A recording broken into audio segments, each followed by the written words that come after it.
And hi everybody. Hi, happy new year. Happy New Year. Welcome to Bros at Ringside. We're back. Yay!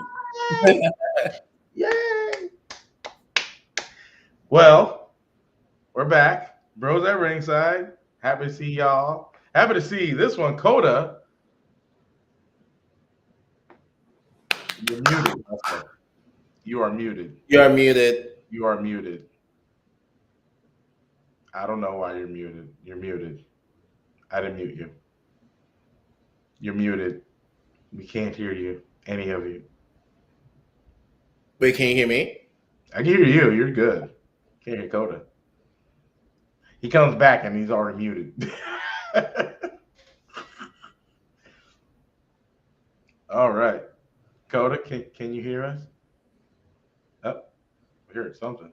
There we go. There you go. Yeah. Yeah. Coda, yeah. It's been a while, man. I got to get with the technical glitches and everything. It happens. It just happens. It's Zoom. My dog knocked out the wire for the microphone. So there you go. You got a black dog, I see. I do. Mm-hmm. I do. I have a beautiful black dog, but you can't really see him because he kind of blends into everything. A little bit, yeah. But, yeah. He's great. He's the perfect pet for us. I bet. So what's up? What's up? How you been? What's going on with you? Let's do a catch up before we get into the whole nitty gritty of everything, because there's a lot. But let's catch up. What's going on with y'all? I mean, I'll kick it off, man. It's nothing much. Just been trying to make it through the holidays. Family, friends, food that I shouldn't be eating, more food that I shouldn't be eating. And then kicking off, goals for 2023, which is, try to get into better health like everybody, right? So that'll maybe last 2 months. And then, I'm building a new costume for fun. I think that'll be really cool. Oh, nice. I'm going to build a Pokemon trainer inspired Mandalorian. So I think that'll be a little fun project. Okay. It's not weird, man. Look, what do Pokemon trainers do? They go out, they hunt down shit, they capture shit, and they bring it back. It's what a Mando does. Yeah. So, and don't forget, Star Wars is all based off of, a lot of it is based off of Japanese culture and samurais and stuff like that. So it's a pretty good matchup. And you can follow me on @Codalorian on TikTok if you want to see what happens. Non-shameless plug. Hey, what's up, Peanut? What's going on? Welcome to the stream, man. Welcome back. Oh, so non-shameless plug. We'll definitely make sure we put that in there. So what's up? What's up, Charlotte Flair? 14 belts. Jesus Christ. What's up? And it's technically 16 because I guess they're not counting the 2 times she won the NXT. Right? I think that's bullshit too. I think that's BS, but whatever. I'll take the 14. She just needs 3 more.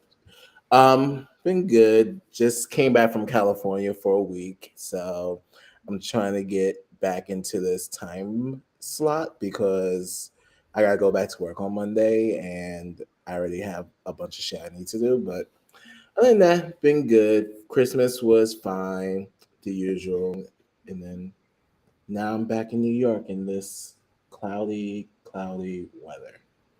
Don't sound so depressed. Jesus Christ. I was actually supposed to go out last night, and I was good, and I didn't go out. So, yeah. What was it last night? It was the fuck was that? Mega Wolf. Yeah, I was supposed to go to the Eagle, but yeah, Mega Wolf was. I'm sorry, I can't justify paying $25 for the fucking Eagle. I just really can't. I can't justify it. It's just not. I'm just not with it. No, truth. The only reason why I was gonna go because Vernon was dancing, so I was gonna go. Was he dancing that night? He was dancing, so I was gonna pay him. Oh, I didn't know. They didn't put him on the poster. See, now they put his ass on the poster. I would have went.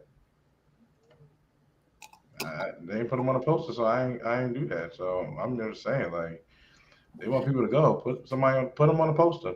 Well, we're gonna put Vince on the poster because I guess he's back. So, Oof, yeah, you gonna kick that off right away, huh? well, Chef Peanut did, but I was like, Yeah. All right, Peanut. Since you were, well, I was gonna wait for this one, but he's all getting dressed up and looking all suave online. But I mean, we don't have to start with that. We could start with something that's not yeah, like. I mean, yeah. Let's start with something. Well, let's start with just Happy New Year. Happy New Year, everybody. You know, unless Where you cut off. cut off again. Put the dog down. Right. There we go. Uh-oh. I said it's a Happy New Year unless you're a WWE employee. Oh, are you talking about superstar or back office? It doesn't matter. If you are on their payroll, you are probably not having a good year right now. Yeah. Well, I mean, in that case, I mean, let's just go out there and call it what it is, right? Vince is screwing shit up. I mean, might as well just go in right here. just go in. I mean, out of everything that happened, there's no bigger thing that happened than in the last 48 hours of Vince McMahon being like Vincing. That's exactly. Yeah, might as well just fuck. We're here. Just fucking let's just do it. Vince McMahon is back and strong holding the company. Hardcore, for real. He literally said there will be no selling of any type of, well, I think it's a TV deal, right? Unless he's in charge. That's some ball, and he owns what, 70% of the company? 51%. What is it? 51%.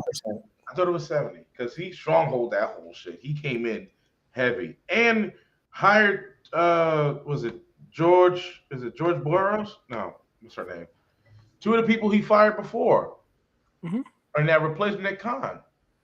I'm trying to think of the name. Is it George Boros and was it Nicole? I'll get her name. I'll get their names. But those two people are back, and they helped them get back. And I'm just like, what the fuck is going on here? Well, it's all for the money. I mean, that's really what it is, right? You bring them back. You're like, hey, listen, I own 51% of this company, which basically means he can do whatever the hell he wants, right? When WWE went public, it was only in order to raise capital to do things that he couldn't fund himself, right? That's why a company goes public, right? You get the money from the public so that you can invest in certain things and then you bring up the value of your company. But he still owns 51%. So if him and his two friends on the side are like, listen, I'll bring you in, you stack the vote, because I can bring you in whoever I want to vote, you stack the vote and you get the sale pushed through and then we all cash out and that's it. Because what Vince is doing now is injecting a lethal dose of poison into the company, and this time it's not Hulk Hogan, it's fucking all these other people that are basically going to destroy it because he knows it's better off without him and he'd rather it be gone than have it prosper without him.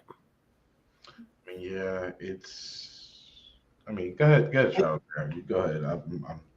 I think we need to put a distinction with Vince coming in as well too, because I think a lot of people are worried about the creative aspect of WWE more than the business aspect of WWE.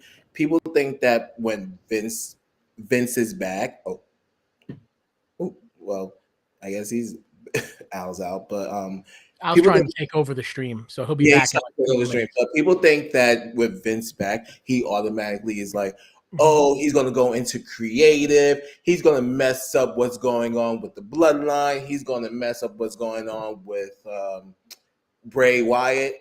It's not that. This is more of a business side more than a creative side. I feel like creative, whatever Trips is doing right now, is going to continue what it's doing. I have nothing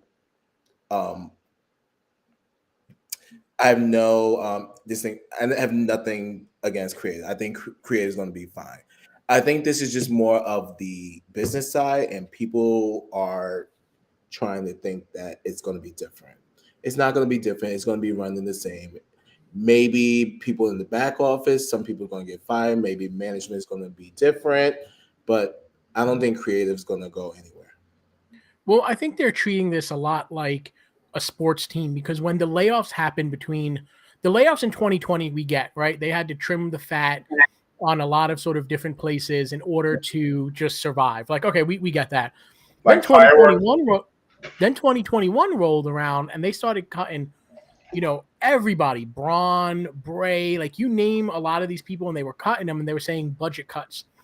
And a lot of times you got to look at the history of things. The Florida Marlins did that after they won their first World Series and then sold the team, right? So the writing was on the wall that a possible sale was coming. They're just trying to get the cap lower for people to come in and buy it and not have to pick up these huge contracts. Very similar to what happened when Vince bought WCW, right? Yeah. He didn't buy the wrestlers' contracts.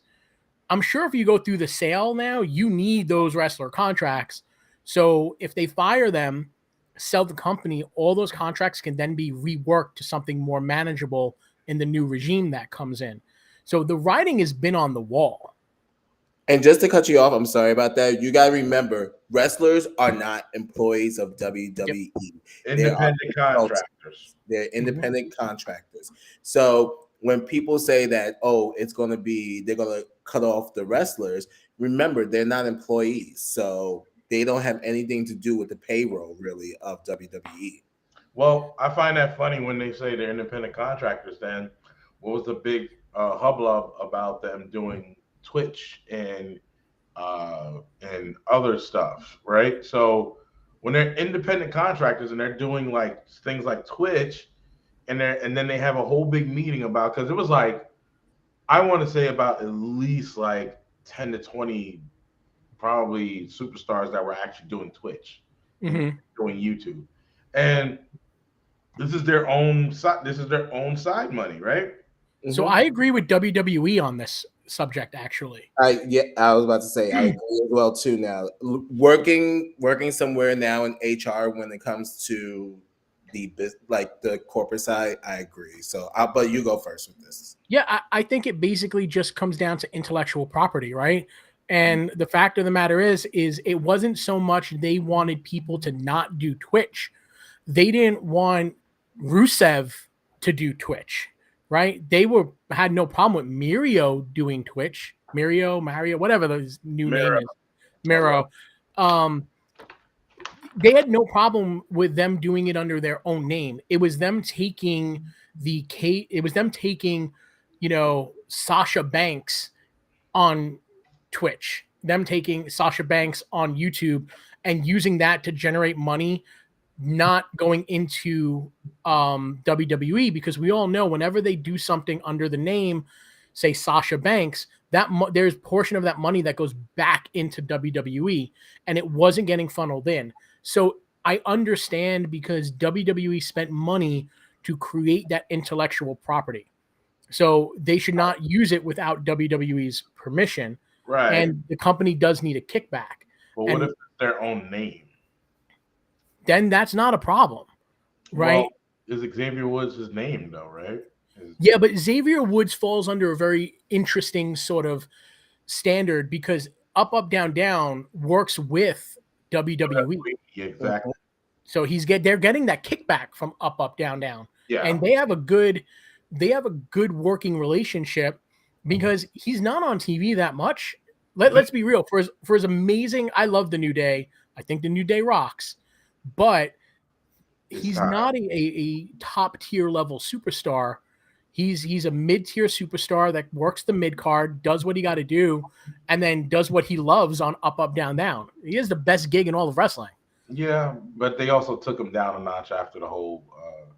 They did nothing with the whole Xavier Woods and going against Roman Reigns when he wore the crown and stuff like that last year. I was just like, they didn't do nothing with that. It was like nothing. I was just like, we did something with that. And next thing you know, there was like, he's back tagging. Well, he was tagging with Kofi, but it was just like, they did nothing with the whole King Xavier thing.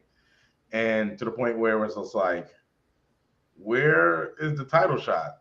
That never happened. They were just like, oh, we're just gonna injure him, and he's off TV, and never have think about the King of the Ring thing again. Roman's the king, apparently. Well, it makes sense for like I understand wanting to have Xavier do more. Like I get it. But with his role in Up, Down, Down and all the things he's doing on the side, right? Just getting him on TV for every now and then generates more revenue than if you put the belt on him. He doesn't need a belt to do what Xavier does. And if you elevate him to another status, it's going to take him away from doing the other things that he enjoys doing. So he may be more on the, hey, WWE, let me work less days to do something else. We don't really know that, but I don't see a belt taking Xavier to a whole nother level that he's already on. I agree. Like I can see, like for me, like I love Xavier Woods. I love the New Day. I will forever be the New Day stand. They're my favorite. But hey, hey, what up, y'all? What's up? What up? I'm here. What up? I am here. But for me, I don't see Xavier Woods as a WWE heavyweight champion. I can see him as an intercontinental champion. I can see him as a US champion, but I will never see Xavier Woods as a WWE champion. I agree. What up, Big Chris? What's up? What up? How's everybody doing? Good. Excuse my lateness. I was sleeping. We know. No worries. You know, it's Saturday. It's Saturday. Anything past 1, he's sleep. He ain't got nothing to do. He's sleep. He's what do we call an actual bear? Like the motherfucker just hibernate. No, I woke up earlier. I just went back to sleep and I was like, all right, time to get up. And I looked at the time. I was like, oh shit, it's 1. And I saw all the text messages. I was like, oh shit. All right. Let's see. He said, what is it with all the companies bringing back the big bosses? Look at Disney bringing back Eigner, and now WWE bringing back Vince. Such an example. Well, to this point, it's basically about trying to get the strongest person to close the deal. Like we could all hate Vince for what he's done personally. Like he's done some personal fucked up shit. But honestly, we could say Vince is probably one of the biggest and best businessmen currently right now. And to bring back Vince for this deal is a smart thing with WWE. Smart in the sense that they're getting ready to that they're looking into selling the company, but Yes. Not smart in a sense of if they give him control of creative again, it's going to be as shit as it was when he was in control. So the fact that they have rumblings of him around the business area again is okay. I just hope that he does not try to take control over creative again. I don't think he's going to take control of creative. I really don't. I think Vince knows that his lane is going to be on the business side. It's not going to be on the creative side.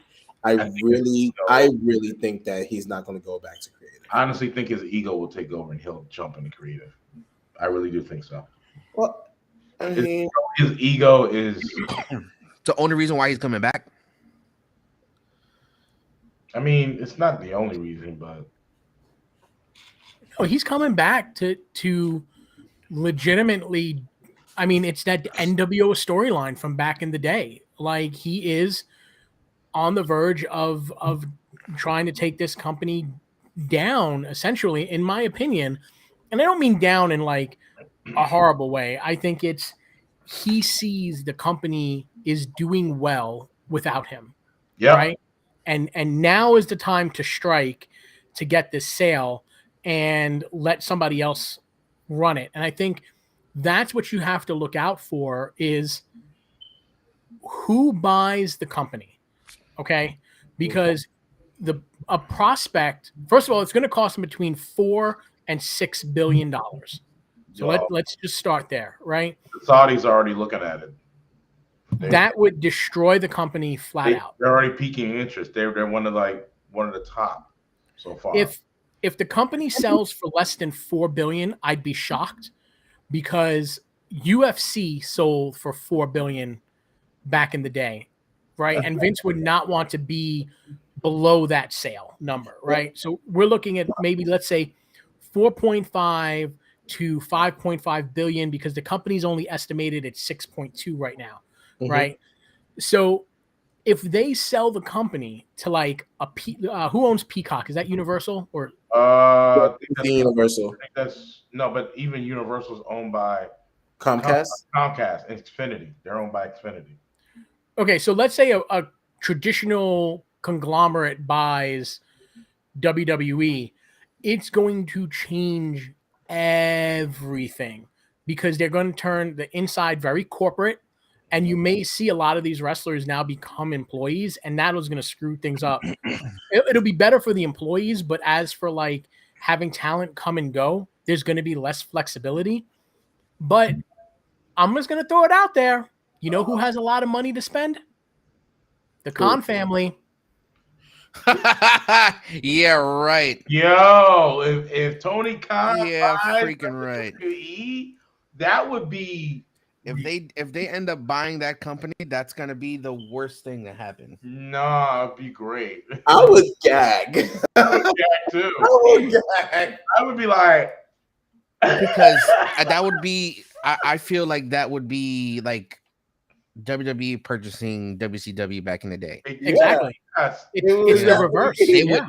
They would absolve the rival company, and it would just be AEW on its own. WWE will no longer exist. Yeah. No, I think WWE would be on. I think they were still. I think that would be gross. It would be funny, but it'd be gross. I think it would still be its own thing, but that forbidden door would just be not a forbidden door anymore. It'd be like, well, we're coming in when we want to come in, and we would get Roman Reigns versus Kenny, and I Well, I mean, think about this, right? When you have Tony Khan and his dad have way more money than Vince, right? So when you look back at Triple H telling Billy Gunn, being like, "Oh, Vince will just buy your company," no, right? Tony Khan outmoneys Vince. Let's just call it the way it is, right? Yeah. If he was to buy WWE, the wrestling landscape would go back to maybe, I don't know, whenever Vince was there by himself, whenever WWE was there by itself, Tony would essentially control every single wrestling property. Yeah. And I don't know what you would do, like how that would run, but he's such a mark. He could probably do it. He'll do it. He'll do it. He'll do it. He is. I didn't think about this, and I'm just literally thinking about the possibility that's going through my head right now, and I love it, and I hope it happens. Exactly. I'm kind of hoping it happens too, because we all want to see Kenny versus. It's not even that. I just want it just to be petty. I just want to be. Oh, what's up, Oblivion? What's going on, brother? What's up? And the other thing that you got to really think about, right, with this sale is if, let's say, another corporation buys it, let's say Viacom buys it, what's going to wind up happening, they will open that for the forbidden door, right? Vince is gone, right? The tradition of wrestling will be dead at that point, right? Because if Triple H doesn't stay involved, right, and a corporation takes over, they don't care about the history of wrestling. They just care about making money, right, and doing what's best for business. So you can definitely see them being like going over to AEW and being like, yo, what if we did a joint show? What if we took WrestleMania and made it like a legit company versus company kind of, get Kenny Omega. How much money do you want to bring Kenny Omega on for a night? I tell you right now, the Royal Rumble would be a lot better. You wouldn't have callbacks to a lot of old wrestlers. You would just have a lot of the AEW wrestlers, even in the Royal Rumble. And even their what's their Royal Rumble? I forgot. It's the Double or Nothing. The Casino Royale thing. Yeah. Double or Nothing. That's not Double or Nothing. Yeah. But they have their own Royal Rumble too. So you have people coming in there, and they would have like the wild card, which is Jack, right? They have a bunch of different wild cards, and who's to say that some of the wild cards wouldn't be from WWE? That'd be awesome to see that. I mean, the problem that you run into is wrestling itself, right? And what I mean by that is wrestling is predetermined. They know on the inside who's going to win and who's not going to win. So if you do have a company like AEW owns WWF, owns AEW, owns Ring of Honor, or owns WCW, and then what was the other promotion? It was Ring of Honor. Oh, so Impact is Impact, right? Impact, yeah, Impact. So you have if you have a one company that owns all of that, it would be great in a wrestling sense of view of having these great matchups, but it's not compelling TV because we know everything is predetermined, right? So you know that they're all connected, and so people are going to jump around. So the question is, how do you make something like that thrilling and entertaining to where you don't know what's going to happen? If somebody can pull that off, then it's great. But the allure of the Forbidden Door, if everything is owned by Tony Khan, kind of goes out the window, right? Because it's always like, oh, he left WWE to go to AEW. Oh, he left AEW to go to Ring of Honor, blah, blah, blah. And you can see that happening in the Ring of Honor AEW situation right now. So as much as I would like to see it as a fan, from a business point of, from like a wrestling point of view, it wouldn't work. But I'd love to see it just to be petty. I just want to see it to be for pettiness. I want to see it. Yeah. I mean, for sure. It's okay to be a little petty. Just a little bit. Just a little bit. That's the toxicity in us. Yeah. I mean, we all can be a little petty, and we all call for it. Sometimes we're just like, okay, I want to be petty on this shit. No. So I mean, this whole buy thing. I hope he does not. He is. Stephanie's there too. That's her father, but at the same time, it's like I hope he really doesn't have put his foot in creative. No, I don't think that's going to be the case. I hope not, but I don't think it's going to be the case. I think he's just there just to bring down points to the company, so that way they went up. They went up in points. Yeah, but shareholders are also not going to be happy that he's around business again, so they're going to start dropping like flies, which means that shares are going to go up, and he's going to have more shares to sell. And my question is also too, does Stephanie have any of those shares? Of course. Yeah. She has shares, but she's not a majority shareholder. But does Shane have some of those shares? Of course. The entire family has shares. The entire family has shares. So they don't have part of his 51%. They have their own percentage. Right. Even Trips has shares. Yeah, but for sure. Oh, here he is. Yeah. I see I'm drunk. Yeah. What is going on? Can you guys hear me okay? Yeah. Yes, you know what? I'm going to have a beer with that too now.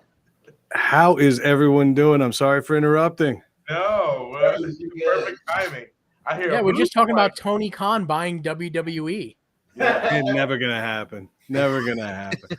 He's going to sell to the Saudi Arabians. Have you guys discussed that yet? Briefly. It'll be the downfall of the company. I think the public image in the United States would not be favorable for that. I'll tell you right now, the salute to the troops would be fucking very different. Oh yeah. I'm not sure. Have they done that in the past couple of years? Yeah, they did it. They just did it a couple of weeks ago. Yeah. So salute to the troops would be very different. It didn't even want to be a salute to the troops. I mean, we're not at war with them. We're still doing massive business with them. I think he sees this as a way to break down walls. But the public perception here, especially now, is not going to be good. Yeah. No. But that's a likely buyer, though. I think Comcast will come in, NBC Universal. They'll probably come in and make a bid. They already have their hands in it. They might as well just buy the whole catalog. Depends on the asking price, though. $4 billion. I got it at 4.2 to 5.5. I think that's going to be the asking price. Let's round up. I think the Saudis will pay double that. Oh, they would. They would throw money. Oh, yeah. But you're going to lose a lot of your talent. It's just going to quit, right? Because you look at like Sami Zayn, right? Sami Zayn can't. He's Syrian. There's no way that he would be working for a Saudi company. Saudi-owned company, not a Saudi company. It's like that Live Golf that they started, that second golf league. That's a Saudi-owned company, but it operates almost entirely in the United States. It is? Yeah. And there's been a lot of it. They're all making ridiculous paydays. Guaranteed. You can still have Americans do day-to-day, things for the company. It's just owned by Saudis. Yeah. I don't know. I don't see Sami Zayn really. If he knows that WWE is going to be bought by Saudi, he's out day one. For sure. Yeah. I mean, it comes down to what do you want to sell your soul for, right? I mean, not even that. I'm making that sound way more dramatic than it is, right? But if you're like, hey, I'm going to be controlled by this Saudi Arabian company, even though it's ran in the U.S., right? And that's where the money is coming from. If they're like, hey, Roman, you're getting paid $10 million now, how's $30 million? And Roman goes, okay. I don't fault the guy for doing that, but there are people that are going to be like, I'm just going to go someplace else. Right. And what is that going to do to creative? Are they just going to take money from these guys, or are they legit going to want to have some control over this company? And that's and the question is, when it comes to the women, whenever they go over there, they have to dress like they're in fucking bodysuits, like they're being mummified. So, what happens to there becomes AEW squared, all elite women's wrestling, and they all move over there, and there you go, the problem solved. Or become knockout champions, right? The AEW builds their women's division. There you go. I mean, that's well. I think that's the likely thing to do. I think this is the best timing for AEW. Tony Khan should be salivating right now because all those guys that were like, well, we haven't heard much from Miro. There hasn't been a whole lot of complaining coming from the wrestlers that wanted out. What's up, Echo? Yeah, they've been quiet this week. I wonder why. What's up, Migs? I'm sure there's a gag order in place. I'm sure there definitely was something from up high that was like, listen, we're putting a gag order in place. No comments on this. We don't know what's happening yet. Let's just, once we have more concrete information, whatever it is. But yeah, there were people like, if Vince comes back, I'm out. Well, it's time to put your money where your mouth is at this point. It's a lot like people who were going to leave America if Donald Trump got into office. Yeah. I know that the Canadian export is high, but it's not everybody left. I think it's real easy to talk a good game, but ultimately this is your paycheck, this is your livelihood, and you got to think long term. But I do think there are some people who are second guessing their subtle trashing of Tony Khan and how he doesn't know how to run a business. I think Tony Khan this week, he had the best response ever. He's like, why is everybody being so nice to me in the office? It's true though. It's because they're looking at him like, you're gonna buy, and not for nothing, Jericho is still good friends with Vince. So even when it comes to that, like the whole buying of WWE, pretty sure Jericho still has some. Does he have any friends in WWE? Well, Kevin Owens is his friend, so. I think Jericho's always going to come back eventually. He's going to get his Hall of Fame run. Yep. But right now, the fact that he signed, what was it, a 4-year deal extension? Yeah. He's 52 years old. He might be putting all his chips into Tony Khan. I know they get along real well, but this might be Jericho's biggest statement. And we should address what Mig said. Yeah, you just put it up. Nobody's leaving WWE. I don't know if I agree with you. I think there are going to be some people that were 1 foot out the door when he was in management before he retired. So to be determined. I mean, he let go a lot of different wrestlers in budget cuts. So, again, I think his ego, more than anything, because people are like, oh, he's not going to have anything creative. Like, I do think he's going to be putting his hands in creative, but not fully. Like, he's going to have his hands in it. And I do think he's going to be like almost manipulating a little bit creative to the point where certain things are going to be happening. Because his ego won't let him. Look at what he did in the last couple of days. His ego was just like, nope, ain't no selling, ain't no TV deals happening unless I'm doing it. Well, that's business, Vince. It's not creative, Vince. Still, right? They all mesh together somehow. Well, I mean, it's really different in terms of like so this is his company, right? No matter which, like, what way you cut it, whether he was there or not as a majority shareholder, it's his company to do with as he wishes, right? Yes. With WrestleMania coming around the corner and like WrestleMania being in Hollywood and everything, it's the perfect time for him to come out and sell because tickets are through the roof, ratings are up, people are not shitting on WWE anymore, right? Trips turned it around, creatively turned it around into a viewable product, and he sees this and is now like, I got to get out of this, right? Like, we got to sell. And because he knows he's never going to be able to come back, he's never going to be able to have another, legitimate say without people being like, oh, there's Vince, the guy who, screwed over four women for $15 million. Like, if it's going to burn, he's going to burn it to the ground. And that's what's happening. Yeah. Mick said if they leave, it's because their financial opportunities would benefit them somewhere else, not because of Vince. I think 100%. Okay. Well, financial and creative. Like, how many people has he creatively stifled? Like Gunther was a Walter before, right? Yeah. Like, he was gonna bury Walter because he's like, oh, I don't see what's so great about him. So yeah, people are gonna leave, not just financially, but if you're not getting the storylines, or you're just gonna get buried and told to come to, different cities every other night and just sit in the back and eat bad catering, what life is that? Right. Unless you're Dolph Ziggler. Dolph Ziggler's the only one that likes that life. So I don't know, But what is Tony Khan offering? Tony Khan's not offering something better. He brings all these tremendous debuts in. Everybody gets the rock star treatment on the way in, and then we don't see them again for months at a time. Storylines are dropped. I mean, AEW is still my preferred product, but I got to tell you, they've dropped the ball with Wardlow. What was the point of taking the belt off of Samoa Joe with that whole haircutting thing just to end the storyline? Like, I don't know if there's a long-term booking in place. They ended that storyline, and they gave the title to Darby Allin. Yeah, I was shocked Darby won. And I'm good with Darby. He had a great moment. It was his hometown and everything, but I don't know what the long-term plan is here. But to cut Wardlow's hair and make such a stink about that just to end the feud, a little weird. Yo, every time somebody gets their hair cut, I'm like, did they just tell them, like, hey, take some off the top?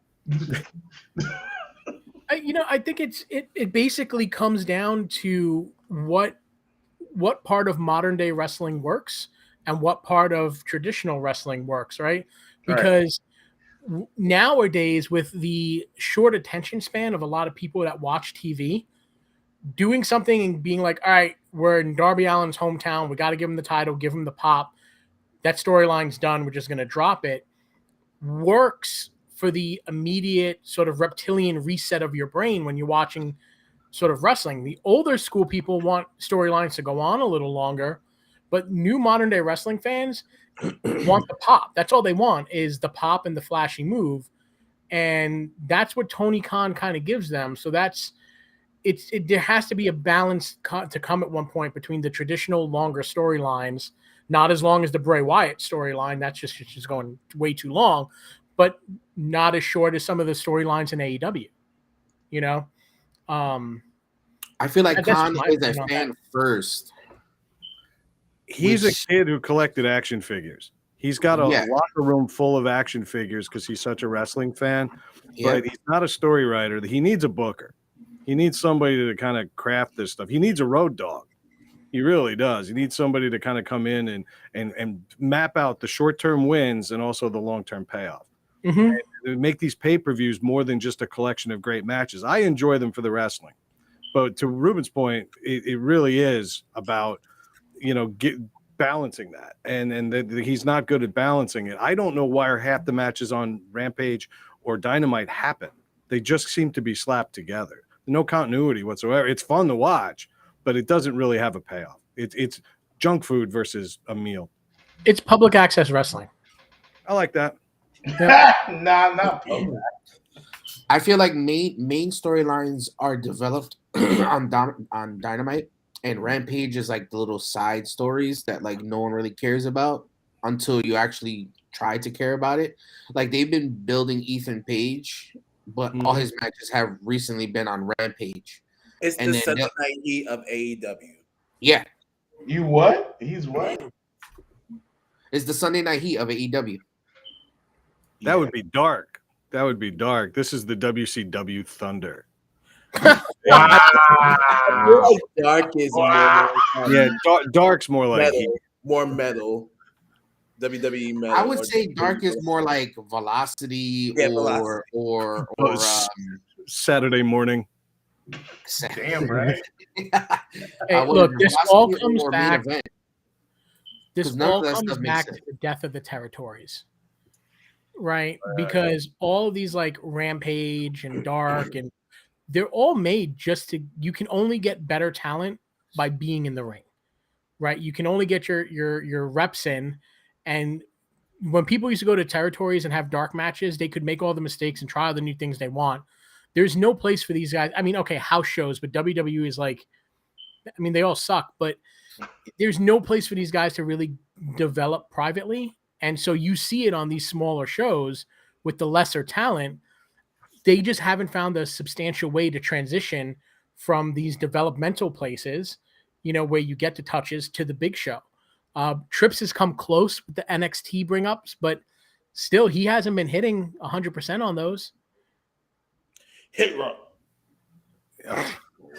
Wow. He's not wrong. He's not wrong. Yeah, I think it's time for Tony Khan to trim back the roster. I appreciate what he did during COVID, making sure everybody had a job and health insurance and all that. But now it's time to go spread your wings. Okay, this is a great opportunity for Impact to pick up some scraps and start developing guys. You know, maybe GCW, maybe NWA might have one last breath in them if Billy Corgan gets out of his own way. I'd like to see some more wrestlers get more opportunities. I agree. But also, ultimately, why should I tune in again next week? There's that lack of continuity week over week that I'm missing. Even I'm not watching as much as I used to. And I think that's telling because I like a good long-term storyline. I feel like as of recently, the only reason why we're tuning into Dynamite is for the 7 series. That's it. Yeah. And even at that, that's gotten so stale. Yeah. And they still don't know how they're going to end that. Is that and Max Caster like is that the Acclaim? I like to see it. Yeah, but they're going against Jeff Jarrett and Jay Lethal. Yeah, I know. And the FTR is going against the Gun Boys. Like FTR's riding out of contract. I'd like to see them. They put them into the intro of the show. I'm hoping. Fingers crossed. They already dropped one of their titles. They dropped them all. Did they? They're all gone. All the titles. I think they're riding this out. I think they want to work indies for a while. I'd like to see them back in AEW with a real storyline, a real push. I love those guys. If they go back to being the Revival, they're just going to get buried again. It's just not going to happen. I don't think so. I don't think so. Dax is it Harwood? Yeah. Dax his podcast apparently is going to be canceled soon, from what I understand. Because I guess from what I understood from what I've been hearing is because of the whole CM Punk thing. That he was just like he just wants everybody just to get along. He kind of his first episode was mad controversial for no reason. Yeah, it was. Wait, what's this? His podcast. Dax has a podcast now. Oh, I didn't know. Okay. Yeah, he has an FTR podcast, and his first episode was speaking on the meltdown of All Out. Yeah. And he said that he's had conversations with all parties. And that CM Punk is okay with everything. He wasn't upset. That was something that just blew up out of nowhere. And he just wants everybody to shake hands and, become a happy wrestling family again. And everyone's like, what? What the hell? Where did that come from? I actually agree with him. Yeah, I do too. I go to work with a lot of people I don't like. But I got to go to work. ultimately, what's better for business? What is CM Punk doing for himself sitting at home? What is he doing for the company? Yeah, just shake hands.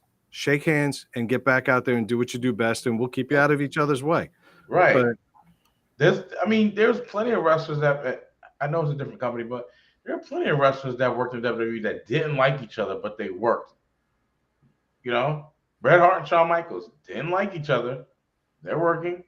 Even now, even if we look at now, we're going to talk Charlotte and Becky. They at this point are not friends anymore. They still work. They still come to work. But they're on separate shows now. So still, but But also, Charlotte and Becky are on two different brands. So yeah.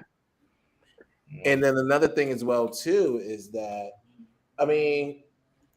in talk about not liking each other, there's going to be coworkers that you don't like, but then there's going to be times where these people are making a shit ton of money, so they don't have to work for 1 or 2 or 3 months, and they'll be fine. So they'll be like, "Fuck it, I'm out of here." And if I could find somewhere I could work better, I could work better. The way that normal people do, we still have to work in general. Yeah. They have the luxury of not working for a couple of months and still being fine. Well, not all of them. Let's not lump everybody into the Charlotte Flair, Becky Lynch money conversation, because there are plenty of guys on there that are making low 6 figures, and some in NXT making low 5-figure incomes. So not all of them can do. Yes, the higher ups like Roman Reigns can be like, fuck this, I'm going to go sit on my ass for a couple months, because what he's making like $10 million a year. So yeah, he could probably do that. But some of them can't. And I'm going to be honest, I'm not a CM Punk fan. I don't think he's exciting to watch wrestle. Like, honestly, the only thing I think he did worth noting is the feud with MJF. Like, yeah, that was great, but I feel like a lot of that was carried by MJF because he's just amazing on the mic, and he's young and can move. And when you really look at it, he covered a lot for Punk in the ring. So I'm not a huge fan. I know everybody's out there, Mark, CM Punk, but like he came back and he did the same shit, and then he wore pants. Like, come on. I'm no mark for CM Punk, but I think as he's an attraction, whether you like him or not. He's like what Hulk Hogan did for WWF back in the 80s. Everybody knew he was a terrible wrestler, but there was a mystique to him. I think CM Punk, there's that level of I don't know what he's going to say next. I think he's still phenomenal on the microphone, and regardless of what you think of his in-ring work, he elevated Darby Allin to no end right out of the gate. Yeah, he did. He came in and he actually put over quite a few wrestlers. And he made some great moments too when he came into his old Ring of Honor music in that one pay-per-view when he was going against MJF. That was like a hair on my arm sticking up kind of moment. And so I disagree with the fact that I don't think he's bad for business. I think, and in fact, now I think he'd be better than ever for business because people will tune in to see what happens. I think him on the mic, yes, and wrestling. Granted, he's not for nothing. He's older now. He's not going to move. He's not going to move like the Dolph Ziggler of AEW. He's not going to move like he used to. Wow. That is a bold statement. The Dolph Ziggler of AEW. I don't know if I go that far to bury him, but no, the reason why I say that is because Dolph Ziggler is rarely on anything, right? But when he's put into specific storylines, he's there to build up that character. Look at the series that he had with Austin Theory a couple weeks ago, and Austin Theory showed his ass off in those matches. That made me say the reason that I like Austin Theory. Austin Theory is not a terrible wrestler. He needs better mic skills, but Dolph Ziggler put him over in those matches.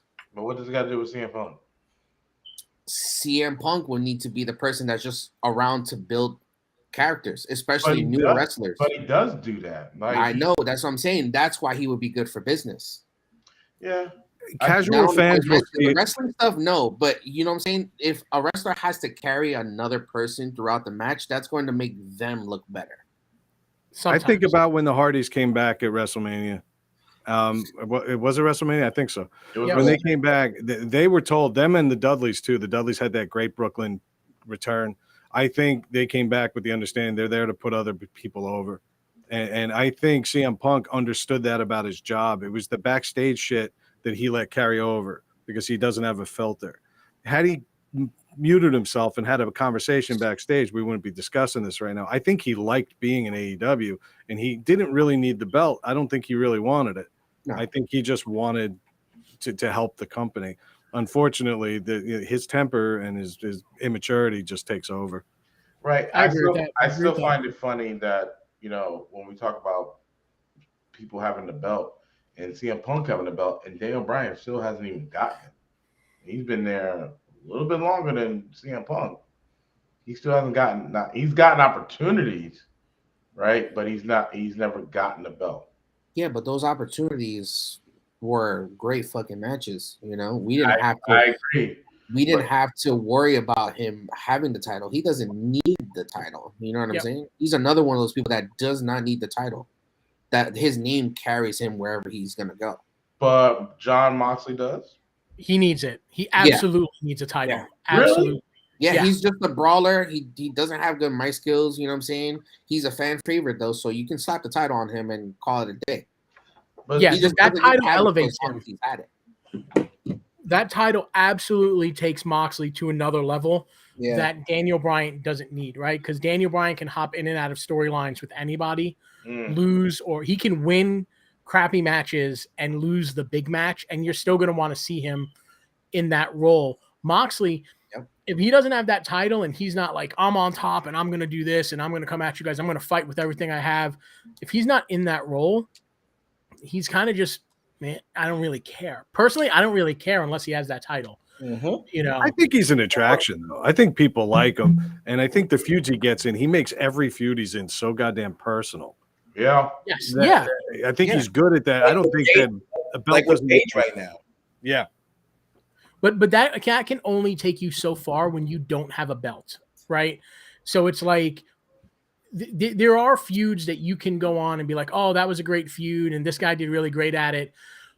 And Mox amps everything up. So when you put that title on him, it really feels like more than just an angry guy. When you take that title off of him, it's just some pissed off dude that wants to beat you with a baseball bat. Okay. Well, let me ask you this. If you, like, from what you're saying about Jon Moxley, you feel the same thing about Claudio? Does he need a title? Claudio is really weird because I think Vince was right about him all along. Wow, that's fucked up. You know what, though? Has he had a chance to prove himself on the mic in AEW? No. I don't know if Vince was right, but he hasn't had a chance to prove him wrong. No, he's just a really good wrestler. That's all it is. He's a fantastic wrestler, right? He can wrestle. He is like he is to me like a better version of Bret Hart when it comes to wrestling. Right? Like technically he's sound. He can tell a story in the ring. He knows how to entertain. He knows when to make the crowd pop. He knows when to play to the crowd. Like as a wrestler, he is close to perfection, in my opinion, as you can get. But people aren't going to run to see him as an AEW champion. No. And that's why he should be in Ring of Honor. That's why he's the Ring of Honor champion. I think he needs to be the head of Ring of Honor and use that not as a developmental. I don't want to talk about new brands and NXT for AEW, but I think Ring of Honor should be where wrestlers go to wrestle. And that wrestling becomes first. Because, they tried to position AEW as an alternative to WWE when they launched. And they did the ranking system. And let's be real. We saw the scoreboard and the new stage the other night. He wants a WWE presentation. And everything's leaning in sports entertainment. I think Ring of Honor should be where the wrestlers go. And I think Claudio is a great way to train them. I think he should be the mentor for everybody. Yeah. I feel like that's what Defy is for AEW. What? Who? Defy? The wrestling company, Defy? Never heard of him. Yeah, Defy Wrestling. They get new talent from that company all the time. Oh, okay. And a lot of these people have gone through those rankings as well. Darby Allin has come from there. Swerve has come from there. Aren't they based in Seattle, I believe? Is that the Seattle? I think so. Because Swerve, the guy he wrestled against yesterday, they were all from that same one company that they wrestled. Yeah. So it's based in Seattle. So yeah. Well, we're going to run into a very interesting. I feel we're going to run into a very interesting point in time in wrestling soon, because there's going to be a time where sports entertainers and wrestlers are going to try to come together, and it's not going to work. And the easiest thing I can do to point to that is Monet's Money, whatever you want to pronounce it. Her debut in New Japan fell flat on its face because New Japan is a wrestling company and she is a sports entertainer. Yeah. And you can tell, first of all, they were like, who is this? Like, well, they knew who it was, but it was like, okay, it's Sasha Banks, right? And they say it was Chitara from Thundercats. Stop playing. They don't. But here's the thing: with New Japan, like I've watched a few of their things, and they've had like superstars on their shows, and they don't like the crowd is more reserved. So they do a little cheering, they do a little clapping, but they don't go as hard as AEW and WWE fans. They're not, they don't go crazy with celebrations. So, and let's be real. That debut flopped because of that botch. Yeah, she botched her new finisher, and you made the point, Ruben. It's a wrestling company, and I think they're going to point out real quick. Not only was her wrestling skills immediately exposed, but also I didn't realize how reliant she was on scripts. I never thought she was bad on the microphone, but when you come out and cut a generic indie promo saying "Let me introduce myself," I cringed immediately. I was like, this is not Sasha Banks. What? This girl is left to her own devices and it's failing. Yeah. And you got to look at, let's say, like when Jericho came over to battle Kenny Omega, right? Before the AEW and WWE whole thing, that was fire. It was a wrestling match, right? There was no build up. It was like a little build up, but that wasn't like a huge story. And they came out and they tore the house down, right? And the thing with Monet's debut is she came out, she took 25 minutes to get to the ring, botched a move, cut an indie promo, like you said, and you're just sort of like, this is why WWE only had a cap on how much they wanted to pay you. I don't think she works as a sports entertainer when she has a crew of writers behind her, but now you're on your own and you're cutting your own stuff and you fell flat on your face. And this is the reason, one of the reasons why when you're WWE grown, right? Mm-hmm. Like I think before when they do the whole tough enough thing and all that stuff like that, that's great and all. They're homegrown superstars, great. But if you're really trying to get into the wrestling business, right?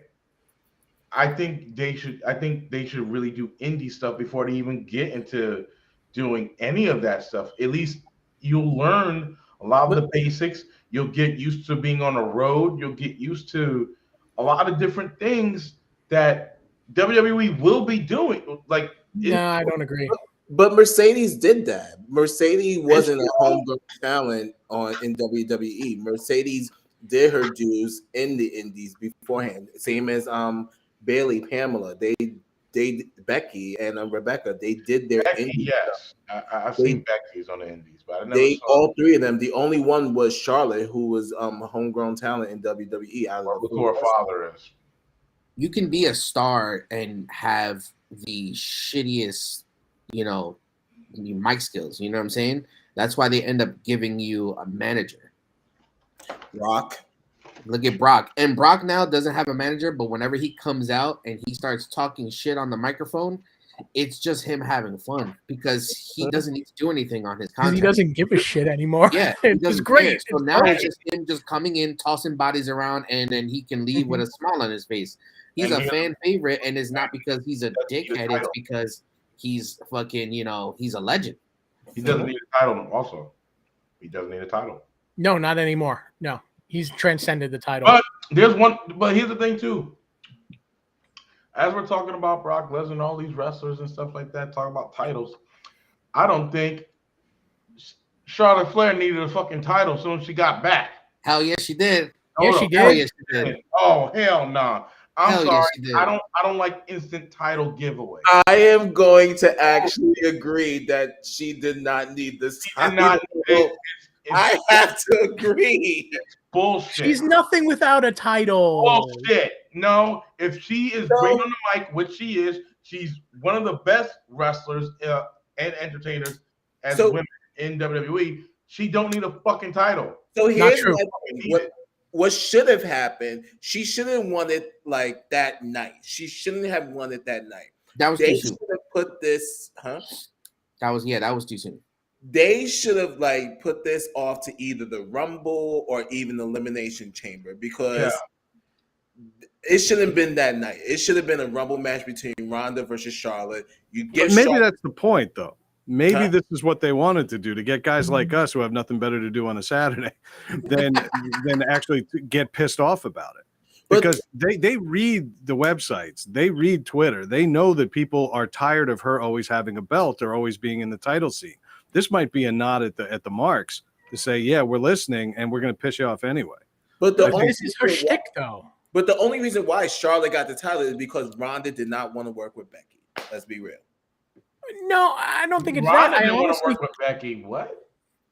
Because what happened was that Ronda allegedly did not want to work with Becky at WrestleMania. So instead of doing that, they took the title off of Ronda, gave it over to Charlotte. And also, they've probably been hearing that Ronda is a shitty wrestler. In terms of right now, her title run was not memorable. Well, let's be real. Charlotte is at Charlotte's best when she is a heel and you dislike Charlotte. Yeah, she hasn't had a great babyface run, right? So the best way to get people, I'm saying great. She had a good one, but she hasn't had like memorable babyface runs. Remember as a heel, right? The best way to bring her back and get her ultimate heat is to have her go and win the title when people are like, she doesn't deserve it. It's fucked up. It's happened too soon. Save it for later. No, now people are like, oh, they're all automatically like, oh, fuck Charlotte. Here we go again. Like, I'm going to boo her right away. They instant heel. And that's why Charlotte needs a title most of the time, is because she is more lovable to hate and talk trash. And you can really only do that in this women's division if you're a champion, because that's her whole legacy. Her whole legacy has the most champions. Well, is she a heel right now? Because now she's not a heel. Because last night she's not a heel because last night when Sonya Deville came in the ring, all they were saying was "whoop that trick, whoop that trick, whoop that trick." I was like, "Oh, is this 3-6 Mafia?" We actually have that up right now. That Charlotte's. Are we doing 3-6 Mafia now? They're saying "whoop that trick." So that probably is going to be a fucking thing for her now. Whoop that trick. Well, I mean, and there you go. And that's a very heel thing to have backing you. No, but it's not. It's really just a hood thing to do. But they come out and they cheer Roman Reigns, and Roman is a heel. No one has seen Charlotte in 8 months. So as of right now, she is, while she could be noted as a heel, she is very face right now. Yeah. And that's because, we haven't seen her in a while. I was happy to even see her. I've been waiting for her to come back. The fact that they threw the title on her so quickly was a little, weird to me, because I was like, how did that happen? Because I just saw the photo of her with the belt. And I said, how does that even happen? And then when I saw it, I was like, wow, okay. I guess I see why they did it. They're just trying to get the title off of Ronda at that point. But no, that's not how we do things. I would have at least let that build a little bit, you know what I'm saying? So that way you can see it. But if you really think about it, they call Ronda the baddest woman on the planet. And not anymore. Charlotte shut that shit down so quick. Well, I mean, here's the question, right? Here's the big question. When did Ronda Rousey start sucking? Right? Because her first run before she took off, in my opinion, was pretty damn good. Like, I remember being there rooting for Ronda and like being like, oh shit, she can wrestle, right? I have your answer. Okay. It's when she stopped caring. The instant the crowd turned on her. Okay, she got the reaction that nobody wants, which was apathy. She wasn't a special attraction anymore when she was being featured more. She agreed to wrestle more dates, and that took the luster right off the bowling ball. I don't think she's a special attraction in the way that Brock is. Brock still comes in, you hear that swirling music, and you know you're in for a thing. It was like when the glass broke for Austin.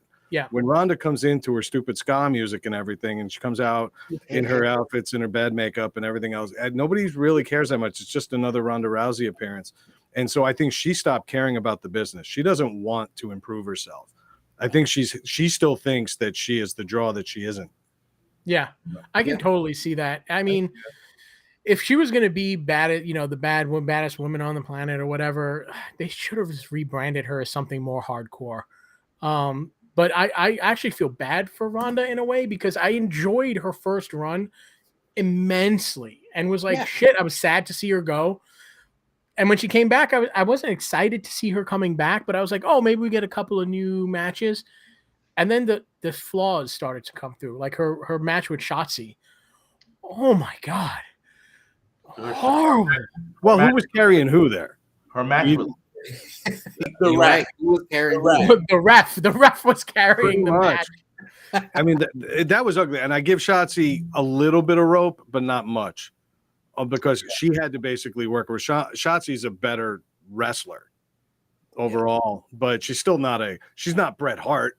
She's not going to come out there and carry a match. She's not Regal.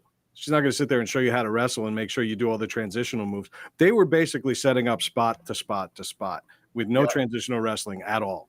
And that's what Ronda never learned. She's Goldberg. The same thing about Liv, and when Liv versus Ronda, I think they wrestled twice? Yeah, twice. Yeah, they wrestled at SummerSlam and Extreme Rules. Yeah, but did I care for any of those matches? No. I cared for the one at Extreme Rules a lot more, because like when she cashed in at SummerSlam, right? No, she cashed in at that night on Money in the Bank. Oh yeah, Money in the Bank. She cashed in, and then they had the match at SummerSlam, right? It was Ronda versus, which it was that finish where she would have the arm bar, and it was the 1, 2, 3, and Ronda lost. Yeah. So I enjoyed the match after it though, because then she was just like, Liv was like, I'm gonna be a little bit ruthless, I'm gonna be edgier now, and you can see some of it. She was kind of like pulling it out, being a little bit more entertaining, a little bit more edgy. But in the end, it fell flat. That clearly went nowhere. Yeah, there's one person I feel bad for is Shayna. I do too. A lot better. I feel bad for Shayna because they didn't really do the whole Ronda versus Shayna thing, and they had ample opportunity when they were doing that whole gauntlet thing. They could have had Shayna versus Ronda. That didn't happen.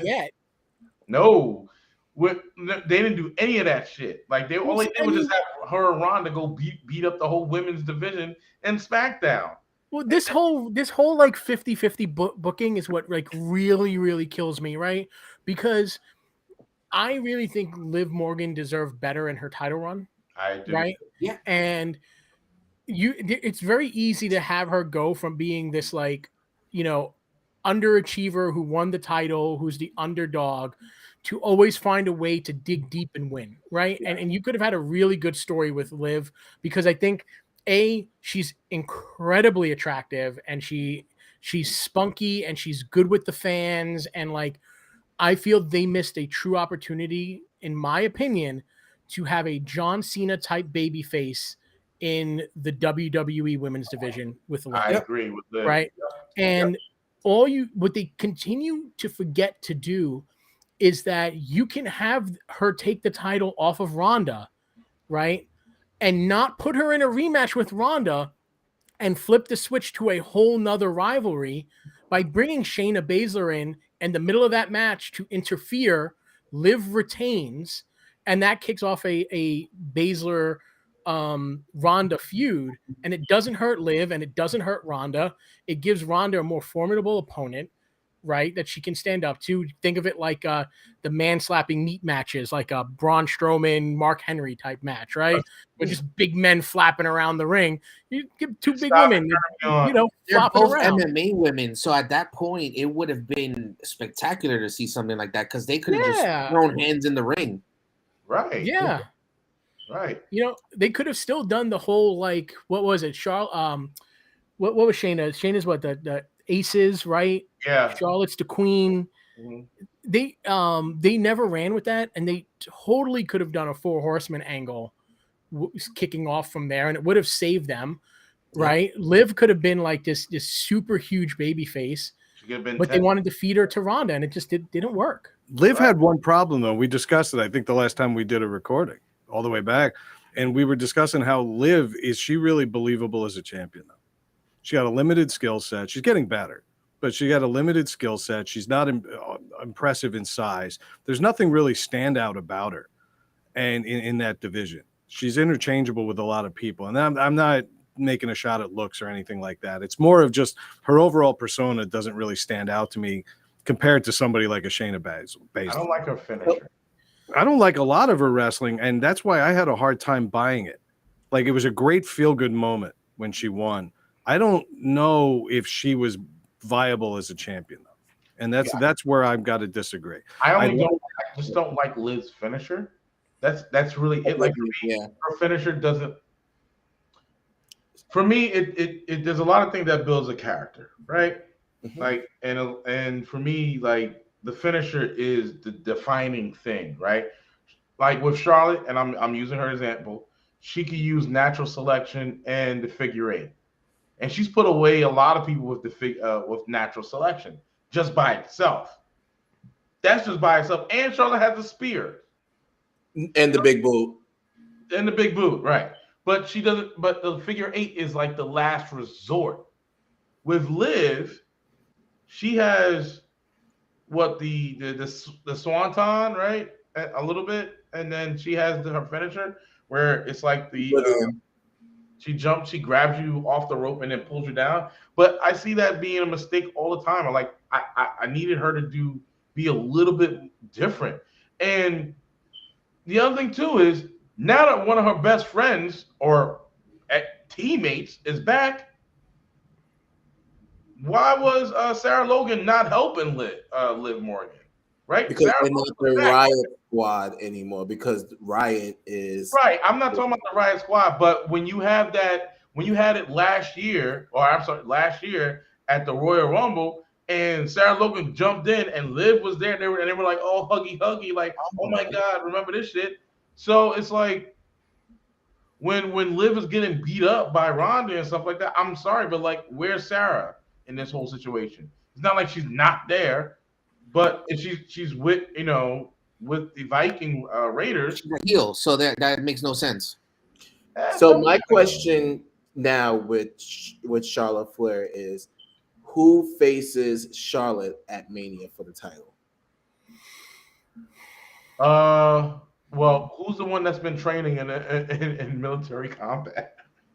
Oh, Lacey. Hell no. No. Hell no. When are you going to give up on it? She's a racist.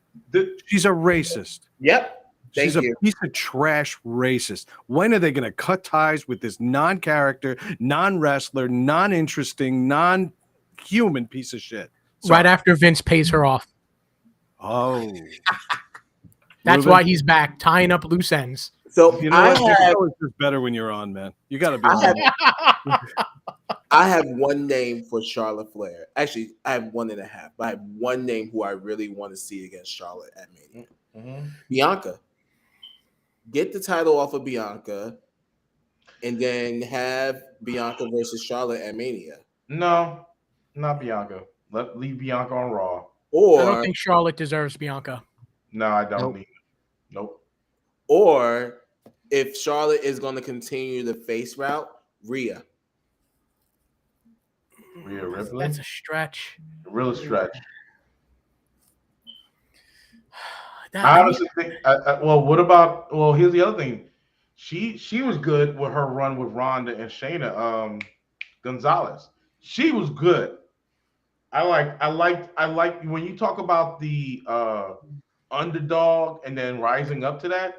Was it Gonzalez? What's her name? Raquel.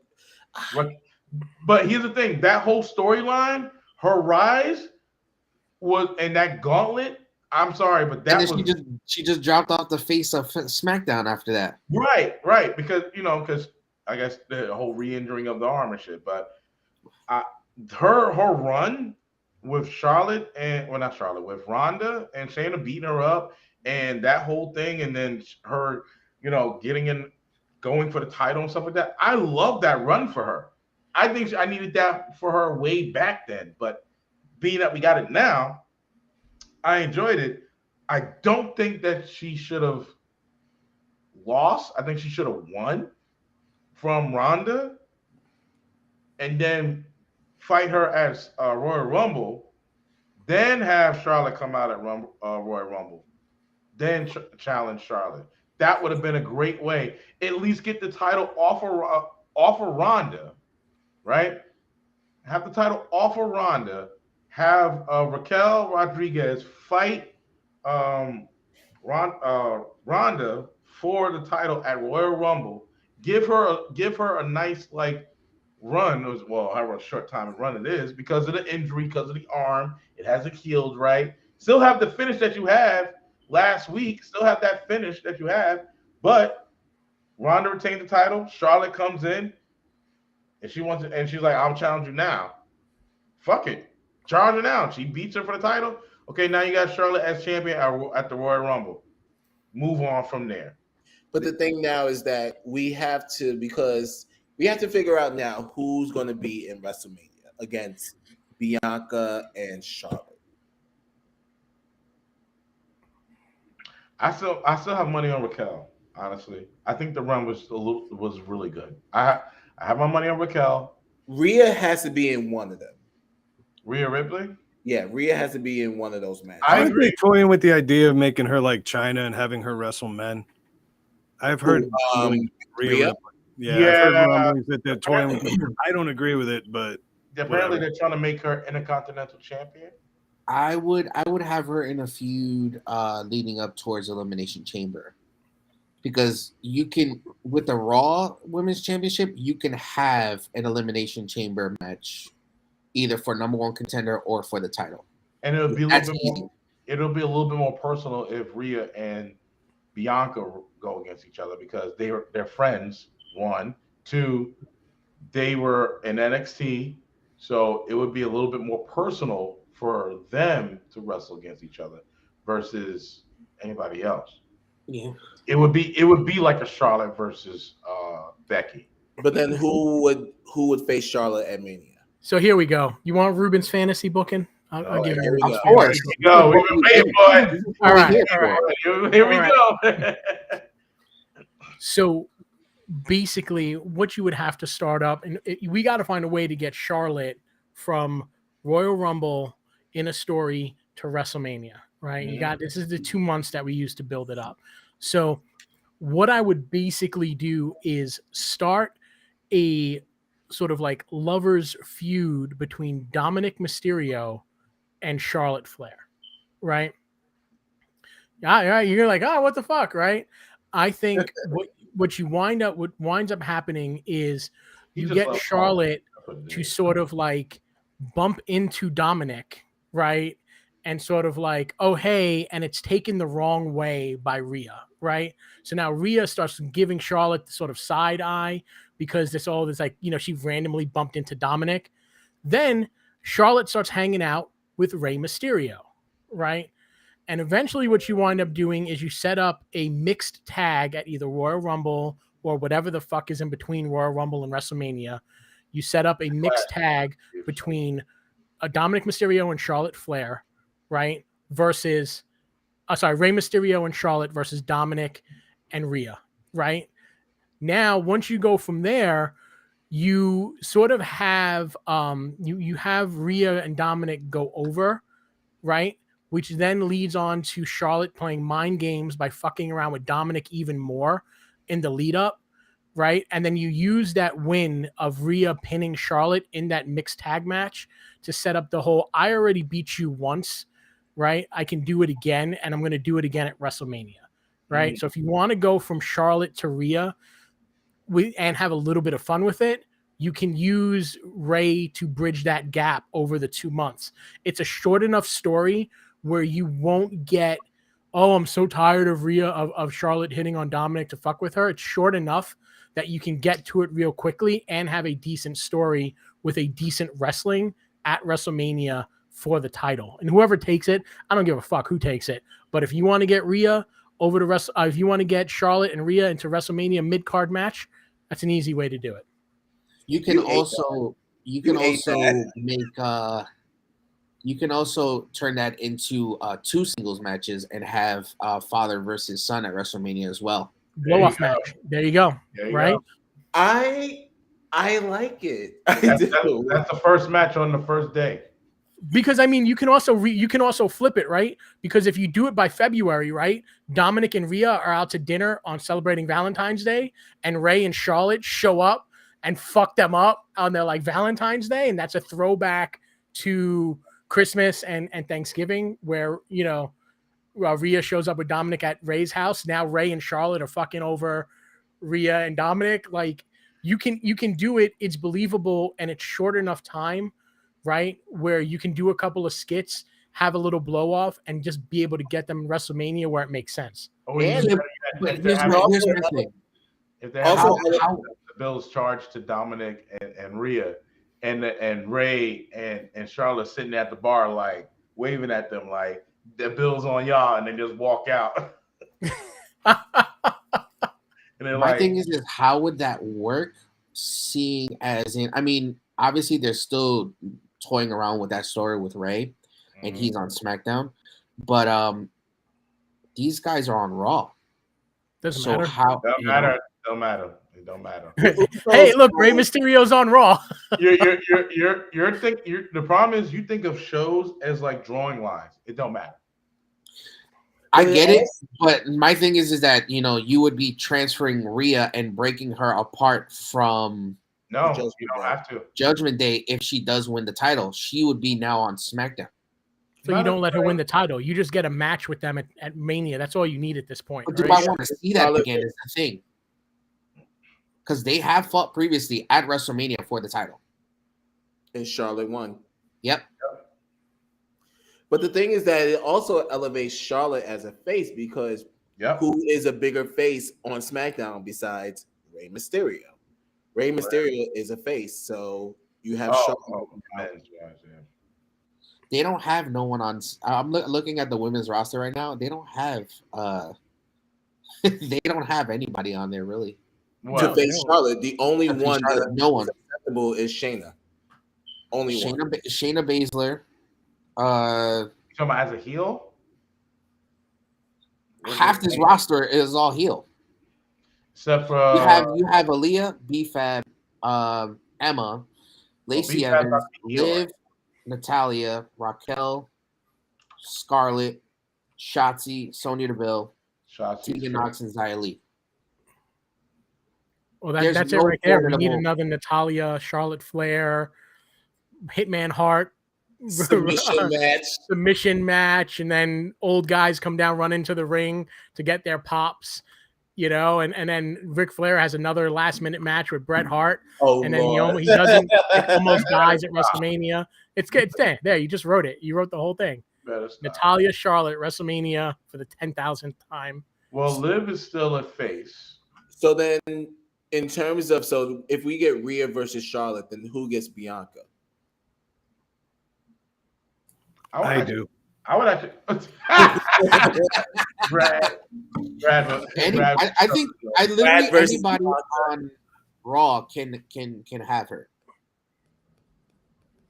Who the one person who I actually want to face Bianca?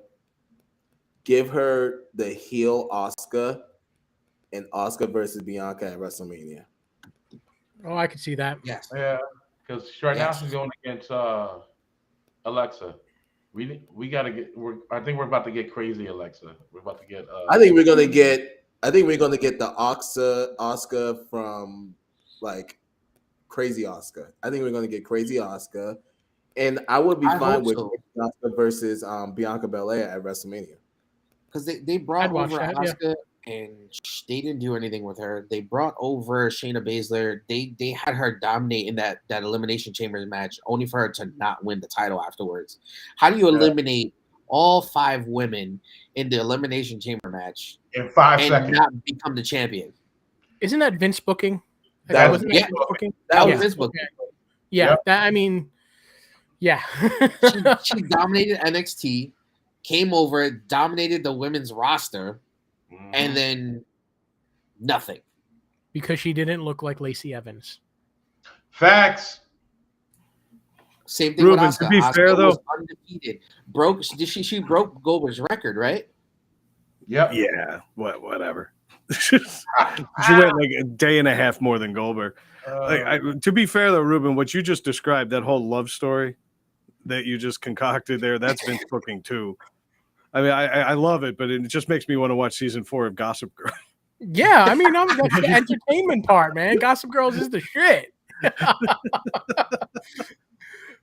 I mean, the reason I'm kind of going that route, to be honest, is because at this point in time, I don't see Charlotte or anybody that she can be paired with to be anything more than a lower mid-card WrestleMania match.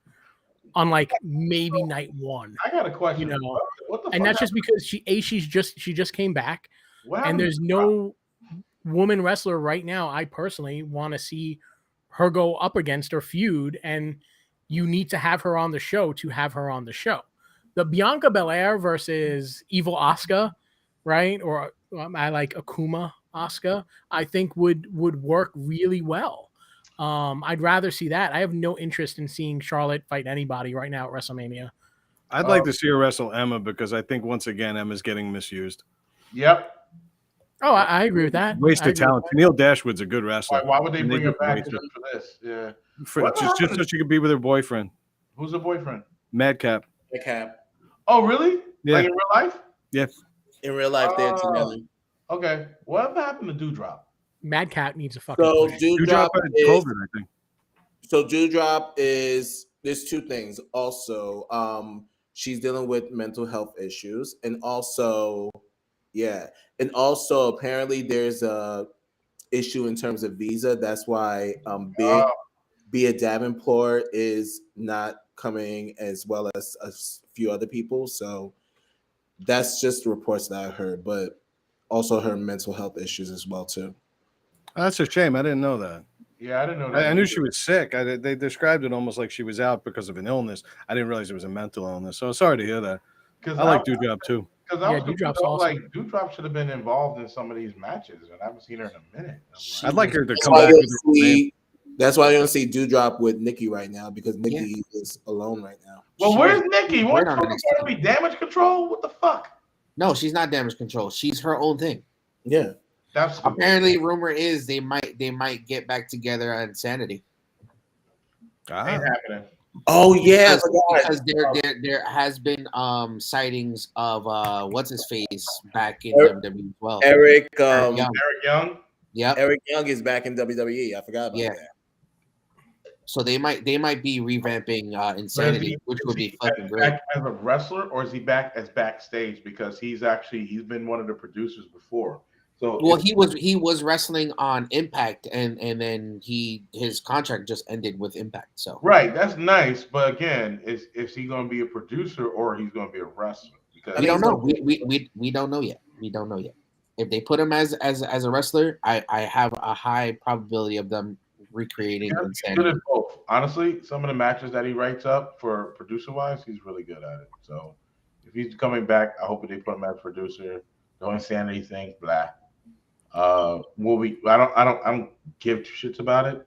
Not when we still don't know who the fucking, like, you got Bray Wyatt and Uncle, whatever the fuck his name is. Captain Howdy, Uncle Howdy. Uncle Howdy, right? I'm convinced that's Bo Dallas. They should have just went with my idea for Bray. I should have just texted Trips and sent him over my Bray Wyatt WrestleMania plans, because this whole thing is just, at this point, there's no payoff. There's not going to be a payoff big enough to this. This goes along the lines of like instant pop and long storylines, right? Now we've transcended the long storyline to where it's not going to have a payoff. How do you screw up something as simple as Bray Wyatt? You don't listen to Ruben. It's okay. Ruben, when are you coming over to do my taxes? While we're at it, you do everything. Honestly, I think they can't strike out 3 times on Bray Wyatt, but I feel like they're about to. Yeah. Who would be Bray's opponent at Mania? I don't think it matters. It needs to be Carrion. I'm sorry, I said it. That man That's a bad match. Silence. No, silence. Neither one could lose. That's the issue. Karrion Kross is about to get fired again. Yeah. The man has gotten 0 reaction from anybody, anywhere, anytime he's appeared. This is boring chance from Karrion Kross, a guy who made such a big comeback. And he's just not working. Let's just accept it. It's not working. They got boring chance? Yeah. They got a boring chance a couple weeks ago. Also, Rick Boogs seems to be doing where well. is this in there? He bring his ass back. Rick Boogs? I don't know, man. I forgot about no, remember he tore his ACL at Mania. Yeah, I think he's gonna be a surprise entrant in Royal Rumble. Yeah, because I've been watching his Instagrams and all I gotta say is we need the 3-headed monster of Madcap Moss, Boogs, and Elias. Oh, okay. They need a stable of like a 3-headed interchangeable long hair bearded monster, right? 3BM, 3 bearded men, right? And then 3BM. I've already written 9 tweets. I missed that theme song. I'm just one man. But I'm being serious because all of these guys are incredible talents and they can work with each other to get themselves over, because I hate to say I love Elias and I am a huge fan of Madcap. And Riddick Moss has to come back, not Madcap. Yeah, Riddick Moss has to come back. Riddick Moss, I'm fine with whatever the fuck you want to call him as a wrestler. I think he has the look. I think he's crazy talented. I think he can do serious and comedy. I loved him and Happy Corbin. I thought that was an amazing. I did too. Great.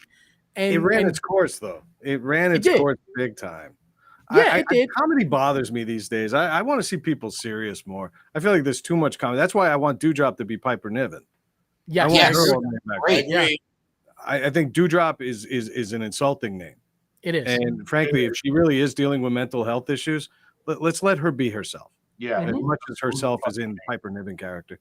Yeah, lose a fucking name, stupid. Yeah. Question. Can anybody explain? I'm looking at the SmackDown roster. I'm looking at the SmackDown roster, and I have yet to see Tegan Knox. She's been out. Yeah, she's been out. I haven't seen her. They had a couple of weeks ago the women's tag team championship match with Damage Control. Who she tagged with? Liv. Yeah, she's been tagging with Liv for the past couple of weeks. Okay. I forgot how hot Tegan Knox is. Wait, Chris, what how you guys feel about Top Dollar last night? Oh, I don't know what happened. Top Dollar versus Ricochet. Oh, I mean, I didn't watch SmackDown. The match is on right now, but Ricochet won, and then I guess the whole group right now is going to be heel, apparently, because Top Dollar just turned heel. Another heel faction. You have all these heel stables now. Like it's just a cop out for what they did. I mean, Hit Row. I loved Hit Row, like their first one. Yeah, Hit Row's now a heel. Is now heel. Because I wish we weren't back in the era of heel and face. Without Swerve. What you say? Sorry, I cut you off. Wait, what you say, Big Chris? Hit Row is not the same without Swerve. Agree. And he's not going anywhere because he's getting pushed hard, and he's getting pushed well. Oh yeah, he really is. He's really coming to his own in AEW. I think more of a wrestler's wrestler than Top Dollar for sure. His match with AR Fox this week was amazing. Yeah. Yep. Yeah, that AR Fox is good. I had never seen him before. Wow, he's good. He's really and that's a previous feud too, because they feuded in the past before in the Indies. That's awesome. I see. That's the kind of booking I like, where they acknowledge the history. The announcers step in and say these two have a long history together. I love that. Acknowledge the world outside of the walls inside your company. One thing I was saying though is real quick, and then I'll shut up. I promise. But I'm getting a little tired. It seems like we're back in the early '90s, late '80s again with the heel and face thing, the clearly defined lines. One of the things that made Attitude so great was that there were blurred lines. There were a lot of lone wolves. I have no problem if heel versus heel happens, a traditional heel. I like the idea of just everybody staking their own claim because they want championships. Yeah. I'm good with that. The whole balance of heel versus face, it's moving further back into the cartoonish stuff. And they're on the precipice of it right now. All right. So what do you feel like, okay, being that he's the number one champion out of WWE, how do you feel about Roman Reigns? Is it blurred lines because he gets lots of cheers? He's a tweener for sure. He's got that Austin vibe about him. Yeah, is that you're supposed to boo him, but you can't stop looking at him. Right. A real heel is somebody that you literally, like back in the day when they'd insult America, they'd sing the Russian national anthem, or they pretend to be Iraqi or whatever the cartoon characters Vince created back in the day. I don't think you need that now. This is a guy who's a badass. The only reason he's a quote unquote heel is because he continues to boast about how strong he is and how it's his company, his yard, and how he's in charge of everything. Everybody knows somebody like that. That's why you hate him. But at the same time, the entirety of the Shield. The entirety of the Shield is like that currently. And think about it, though. What is the old saying? It's not bragging if you back it up. He's backed it up for how many weeks now? Yeah. Months, years. So also too. So when we talk about like Top Dollar and Hit Row, right? So do you think it's blurred lines now with them? I don't think they're big enough, to be honest with you. I think it's with losing Swerve, they lost a lot of the attitude and personality that came with that team. Nothing against Top Dollar. He's a good worker. No issue with him, but clearly they were packaged together to elevate him, and Swerve was the guy to do it. Swerve is loving life right now, and I hated when they put him with Keith Lee, not only for the stupid team name, but also because these are guys that need to shine on their own. Well, they slapped them in the tag team with no storyline back. I'm glad Swerve's finally getting a chance to shine. Really, I'm gonna say this now. I need them to get that leash off of fucking Butch. Let him be fucking Pete fucking Dunne. No, I think Pete Dunne. I mean, I think Butch right now has a good position. Nah. I need him to be. I need him to be the bruiserweight. I need him to be that. Oh, I personally would love for him to be the bruiserweight, but right now the Brawling Brutes is a little bit over. No, I'm not saying take him away, but there's a leash on him, and I need that leash to be off because we're not getting the full Butch or Pete Dunne, and I need that to be off of him so we can get those like, because he has 5-star matches. Don't get it twisted, he does. But I need it to be. I need those matches to come back. Like I need it. Like I just do, because we don't have that shit anymore. We don't have those. I don't know. I'm just feel like there's a missing element when it comes to the Brawling Brutes, and I'm just like, it's Pete Dunne. We need him to be off the leash. It's that stupid gimmick. Exactly. The name, the gimmick, the dressing like Irish, like newspaper boys, standing on a street corner, extra, read all about it. I hate the whole vibe. Let them. Sheamus has one good run left in him. I'm sorry, he's not a young man. That was a Vince thing, though. Of course it was, and they're slightly over, which is inexplicable to me. I can't explain why this is a successful thing. But if they want to make it work, have Pete Dunne snap and turn on the other two. I think that may happen when Sheamus wins the title at Mania against Gunther. Possibly. That makes a lot of sense. And I want to give it to him. I like Sheamus a lot on his own. Do you think Sheamus is going to win a title at? Yes. I think he's got one more gold run in him. I think Sheamus is going to be Gunther at Mania. I don't think he's Jericho. He won't be wrestling when he's 52. That's for sure. I think honestly he's into his fitness shit. I like that. I've been seeing that a lot. He's been into like the fitness, just working out and training people. Also recently married, so Oh, she's a good looking girl. He's done well. looking good. Done well. I'd like them to open a tanning salon. I think that'd be incredible. You're so stupid. Oh my god! Now I need them to unleash the, like, let him go. Like, not let him go, but let him go crazy. Let him do what he does best. And because we saw a lot of it in what was it? What's the fucking name of that event? War Games, right?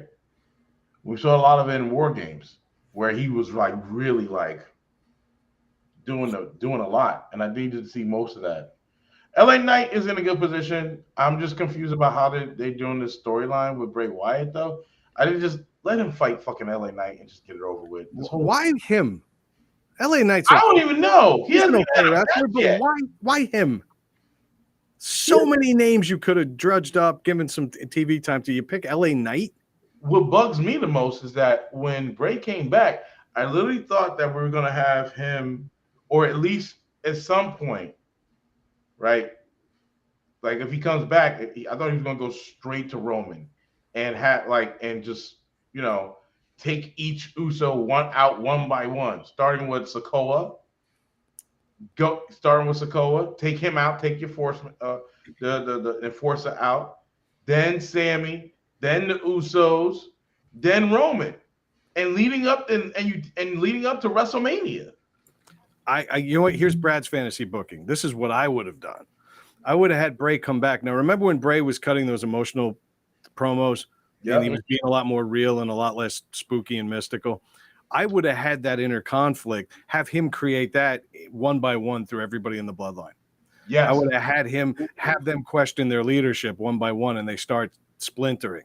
And then ultimately, he's the reason the bloodline breaks up, leading to a tremendous WrestleMania match with Roman Reigns. Right. That to me is how you bring Bray Wyatt back. To bring him back with such fanfare and such pop, and have him go against LA fucking Knight is really just a waste of writing. And that was Triple H's big miss, big swing and a miss there. Which is what brings me back to the question that I asked before.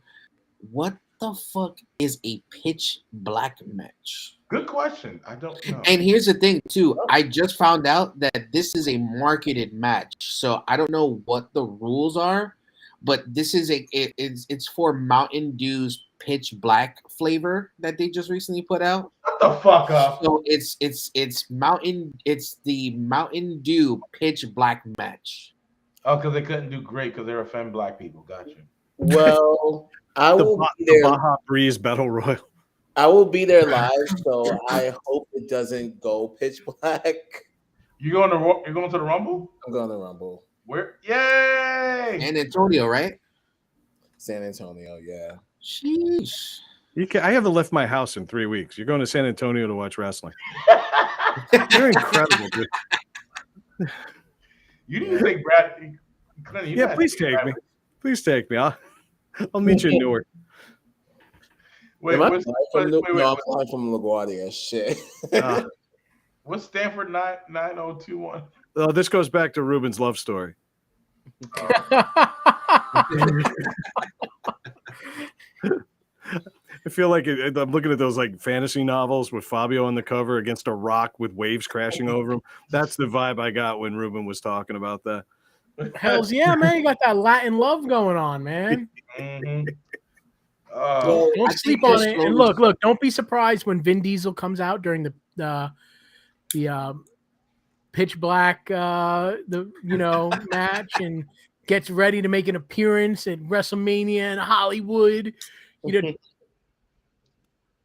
my God, Jesus! I don't know. Well, we got to see right there. Vin Diesel versus The Rock in a pitch black Fast Furious Shazam match. Oh my God. I can't stand it. All right, guys. We're final words on Vince McMahon coming back. Final words. Final words. I think we've said everything that we needed to say about that. No one wants it. All right. I mean, I wasn't here for that, but I can tell you, I think the morale just dropped. Whether or not he's going to be involved in creative is irrelevant. Let's be real. He's always been involved in creative. He was pitching ideas through his son-in-law. That never changed. They gave him a little more rope, and I don't think he likes it. And so I think he stepped back. He wants to position the company to be as marketable as possible for a sale. Mountain don't. Mountain. All right. All right. Well, that being said,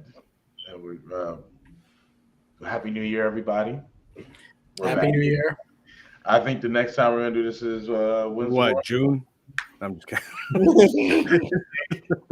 What's the Rumble again? We can do after the Rumble. The Rumble is the 28th. Yeah.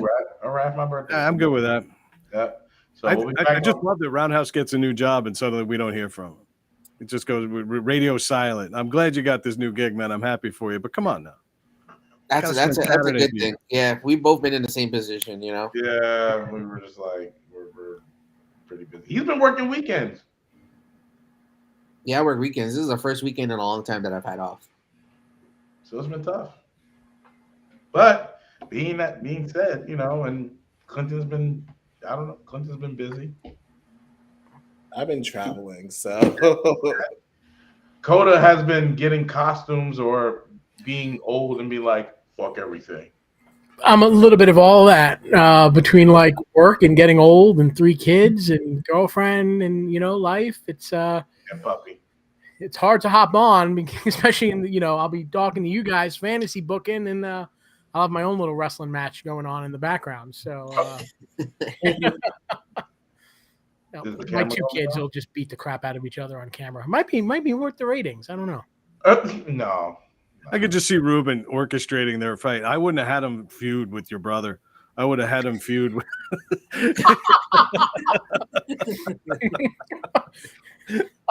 Well, we got a trampoline. Oh, Santa got a trampoline for the kids for Christmas. Nice. And the first rule was like, no wrestling, no broken necks on that thing. So, I got one. Like literally 20 minutes later, I heard, he took out my knees. It was like, oh shit. No. All right, guys. Thank you all for being here. I appreciate it. I'm happy to be back. We'll be back on the 28th, or if something pops up during the week, because it's still the beginning of January, we'll be back. We'll be on here on Saturdays. So yeah, thank you guys. Love you. If you guys are, don't forget to follow us on our social medias. Don't forget to follow us on our Instagram, Official True Story Bro. Look at the follow us on the Twitters. Don't forget to follow us on the Twitch, which we're streaming on. Yes. Don't forget to follow me on my Twitch whenever I decide to come back. Whenever. Soon, I hope. Probably after my birthday. I don't know. I haven't decided yet. Don't forget to follow Crimson and I need Mahon here. I need money. I need Mahon. That's Mahon, bitch. This ain't money. There's no wires. Saturday Night Nightmares, which they are you doing that today? Yeah, that's tonight, right? I don't know. We don't do it live. Part of the damn show. You don't know what y'all doing? No, I don't. I just record it and send it out, and that's it. Actually, I have to do that after this. Well, there you go. And don't forget to follow Brad here. Needed to say podcast. Thank you. Appreciate it. Of course. And we do have our merch store, which is truestorybro.shop. We're going to have some wrestling shirts going on soon. I'll make sure that probably before the end of the month. I'm still waiting on mine. No, I ordered one. Oh, you ordered a shirt? Yeah, I'm waiting.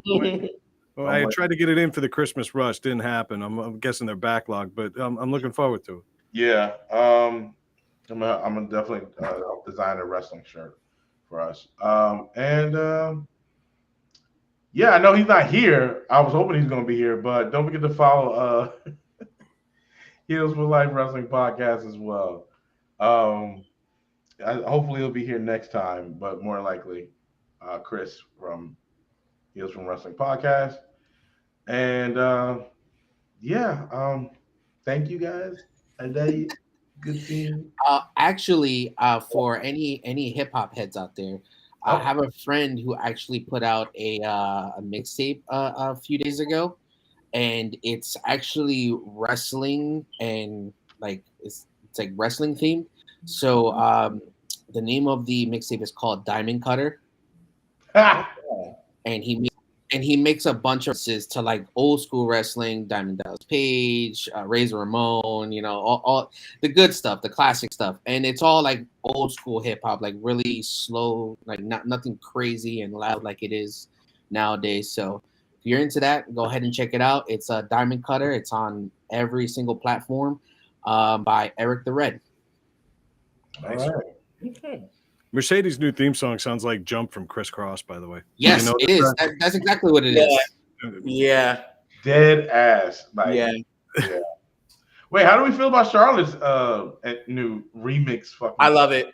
I love the only thing I would change is the voiceover where it's like "All Hail the Queen" or something like that. Is that her own voice?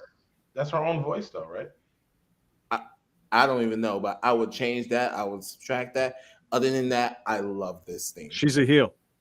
No face comes out to "All Hail the Queen." I'm sorry, they just don't. I know he's gonna kill me. Glenn's gonna drive up here and kill me. Oh no, it's totally fine. I've been trashing Charlotte a lot today, and I know he's gonna grind me into a fine powder. It'll be easier to take you to the Rumble that way. Yes. Awesome. All right, guys. See you next time. Later. Take it easy. I'm